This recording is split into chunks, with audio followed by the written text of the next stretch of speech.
À présent, nous allons transformer cette petite voiture en un logo. Alors cette voiture, comme vous pouvez le voir, elle n'a pas une grosse qualité, c'est pas très grave, on va de toute façon tellement la transformer que on ne verra plus trop les défauts de qualité après. Alors, on va dans un premier temps, donc là j'ai mon logo, hein, mon futur logo, je vais tout simplement l'agrandir en maintenant la touche Shift appuyée pour pas perdre les proportions de mon image. On les a tellement travaillées tout à l'heure que ce serait bête de les perdre maintenant. Ce que je vais faire, c'est juste redresser un peu mon image. Alors vous vous souvenez, tout à l'heure on l'avait utilisé, hein, c'est avec le raccourci CTRL Alt plus la touche Shift maintenue, et je viens cliquer sur un des coins de mon image et ça me permet, vous voyez, de jouer sur les perspectives. Ce que je vais faire, c'est que je vais la redresser un tout petit peu, ma 2 chevaux, je vais redresser un tout petit peu sa perspective pour lui faire gagner un petit peu de, voilà, un petit peu de cohérence. Voilà, ça me paraît bien mieux. Donc voilà, ça y est, j'ai ma 2 chevaux qui ressemble plus trop d'ailleurs à une 2 chevaux. Après, une chose qu'il va falloir faire, je ne sais pas si vous voyez bien au niveau de la vidéo, mais ici elle est toute pixelisée avec des choses pas très jolies, elle est toute piquée l'image, elle a été prise sûrement avec un mauvais appareil. Donc il va falloir un peu retravailler tout ça correctement. Et pour ça, on va devoir faire un paquet de choses.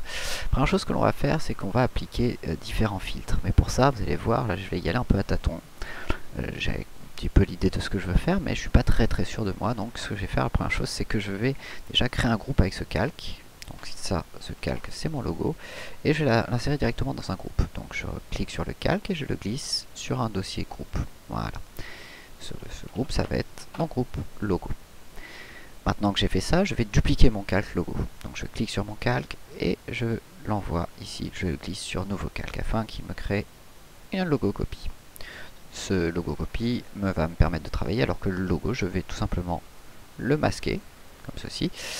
Ce sera une sauvegarde au cas où pour pouvoir revenir en arrière sur ma 2 chevaux.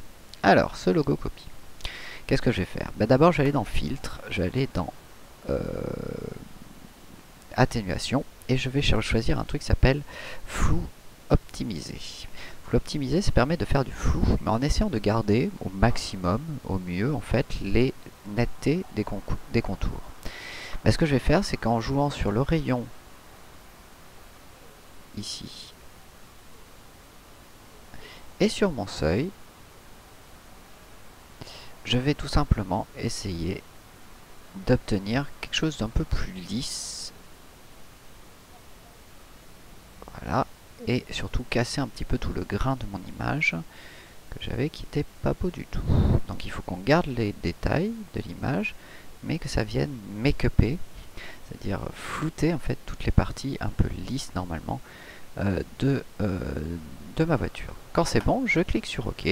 Et en effet, normalement ça s'applique beaucoup sur les photos de mannequins, hein, parce qu'ils sont beaucoup retravaillés. On fait du make-up, c'est-à-dire qu'on lisse comme ça toutes les parties et on laisse net les parties du visage qui sont bonnes.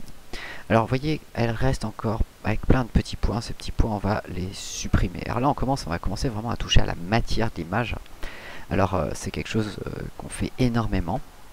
Ce que l'on va commencer à voir, vous allez voir qu'on va l'utiliser énormément plus tard. Ça va permettre de cacher en fait des éléments en venant copier de la matière ailleurs. C'est pour ça qu'on a un outil qui est génial, qui s'appelle l'outil tampon de duplication, qui est ici dans la palette d'outils, qui permet tout simplement, je vais d'abord vous montrer faire un essai pour bien comprendre, qui permet tout simplement de copier de la matière et de la coller ailleurs. Vous voyez ici, j'ai copié la matière là, et je peux après faire la même matière, mais ici. Bon, l'idée, ça va être tout simplement de copier de la matière et de venir, vous voyez, corriger, cacher, alors je vais mettre plus d'opacité, de venir cacher tous les défauts de la tôle sur la voiture. Donc on va venir en fait repeindre tout simplement la voiture. Alors ça, vous allez voir que ce concept de repeindre les choses dans Photoshop, c'est quelque chose qu'on fait énormément et qu'on va faire même de plus en plus. Permet de tout simplement cacher progressivement les défauts qu'a une image et de tout simplement rendre l'image bien plus belle qu'elle n'était au départ, bien plus intéressante graphiquement que ce qu'elle était au départ. Alors comment ça fonctionne cet outil de duplication? C'est relativement simple. Vous appuyez sur la touche Alt et vous cliquez à un endroit où vous voulez copier de la matière. Et ensuite, quand vous vous déplacez, il va tout simplement venir copier la matière là où vous l'avez tout simplement sélectionné. Vous voyez qu'à chaque fois que je clique, il y a à son extrême opposé ici un curseur qui apparaît qui vient me dire là où je viens copier de la matière. Je vais faire ça donc pour tout simplement repeindre tranquillement ma voiture. Alors ça n'a pas besoin d'être très bien fait pour l'instant. Ce qui va être important, c'est que ce soit à peu près uniforme. On peut bien entendu jouer sur l'épaisseur de l'outil, ce qui permet de copier plus de matière à la fois. Ça permet d'être plus rapide et surtout donner une impression plus lisse après. Donc là, je repeins toute la portière. Voilà. Comme ceci. Oula, j'y étais peut-être un peu comme un bourrin là. Je vais revenir un peu en arrière. Hop. Un petit peu plus. Tac, voilà. Que je garde différentes matières. Là. Voilà. Donc comme on peut voir, on a un peu corrigé déjà le défaut. Ces défauts, on va amplifier la correction à l'aide d'un outil qui est très similaire, qui est l'outil pansement, qui est deux boutons au-dessus. Voilà, c'est cet outil-là, qui s'appelle l'outil correcteur, et qui va permettre de faire exactement la même chose sur notre logo, qui va faire exactement la même chose, sauf que par rapport à l'outil de duplication traditionnel, il va essayer de faire une transition. J'y étais un petit peu violemment. Il va faire une transition entre la couleur qu'il trouve derrière ce que je suis en train de copier et sa propre couleur, ce qui permet d'avoir quelque chose de beaucoup plus naturel en fait, de beaucoup plus fondu. Alors par contre, il faut faire attention parce que parfois, voilà, il fait des artefacts parce qu'il va essayer de corriger des choses qui ne sont pas forcément à corriger. Voilà, donc ça, l'outil duplication et l'outil correcteur, duplication, pardon. L'outil tampon de duplication et l'outil correcteur, c'est deux outils qu'on va beaucoup utiliser. On va revenir avec notre outil qu'on avait déjà utilisé de goutte d'eau qui se trouve ici et on va, comme tout à l'heure, passer un petit coup de goutte d'eau sur les bords de mon image afin de l'intégrer un tout petit peu mieux à mon fond. Tchac. Voilà. Comme ceci. Et puis je vais en profiter pour flouter un petit peu voilà, à l'intérieur. C'est-à-dire là où il y a des gros aplats, on va venir flouter un petit peu, ça va permettre de virer les dernières petites imperfections de mon image. Voilà. Casser un peu le côté pixelisé aussi parfois, dû à l'outil qui nous a permis de faire le flou optimisé. Tendance à faire des choses un peu grossières parfois. Je vais voilà, flouter un petit peu le bord aussi des vitres. Bon, bah là ça m'a l'air pas si mal. Je floute un peu les enjoliveurs. Voilà, comme ça. Hop. Voilà. On y est. On va dézoomer. Et à présent, ce que je vais faire, c'est que je vais tout simplement booster les couleurs de cette image.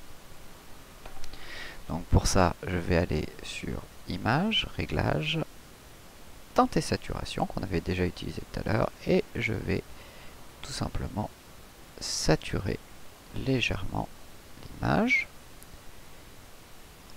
Je vais toucher un tout petit peu la teinte. Voilà. Ainsi que la luminosité que je vais descendre légèrement. Voilà. Ça me paraît pas mal du tout ça.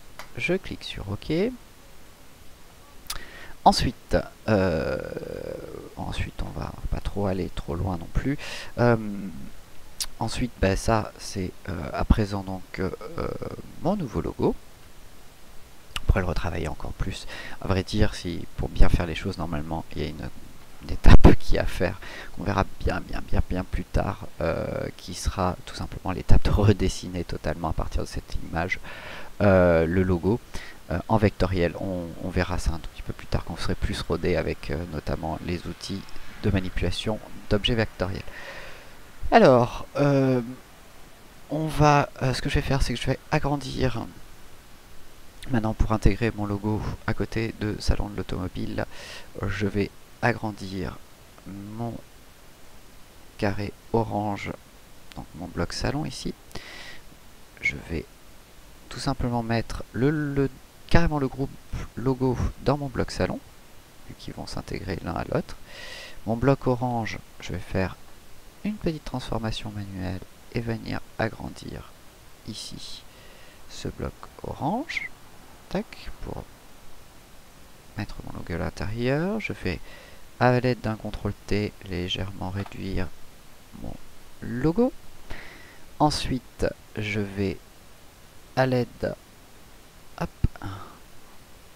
de style de calque, donc en double-cliquant sur mon logo, je vais rajouter une ombre portée pour détacher mon logo du fond, comme ceci, vous voyez. Donc, avec une modification de taille, une distance un peu plus importante, voilà, et une opacité moindre, voilà, voilà, 42 environ d'opacité, une distance de 20, taille de 35, voilà, ça me paraît pas mal du tout.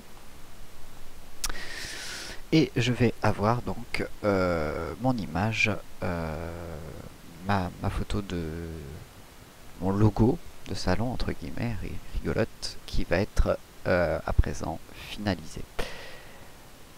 Voilà, donc nouvelle technique qui s'utilise beaucoup, qui est le fait de transformer plus ou moins l'image en un dessin. Alors, il existe plein d'autres techniques pour accentuer vraiment ce côté-là. Dont une qui est assez longue et assez poussée, mais qui est vraiment intéressante à connaître, qu'on verra un tout petit peu plus tard. Voilà, donc on a terminé pour l'instant avec ce logo. On va finaliser un petit peu notre affiche en insérant tous les éléments qui vont être là pour nous apporter les informations supplémentaires. C'est vraiment pas la partie la plus intéressante, mais c'est histoire de finaliser notre affiche rigolote. Voilà, donc suite à la prochaine vidéo.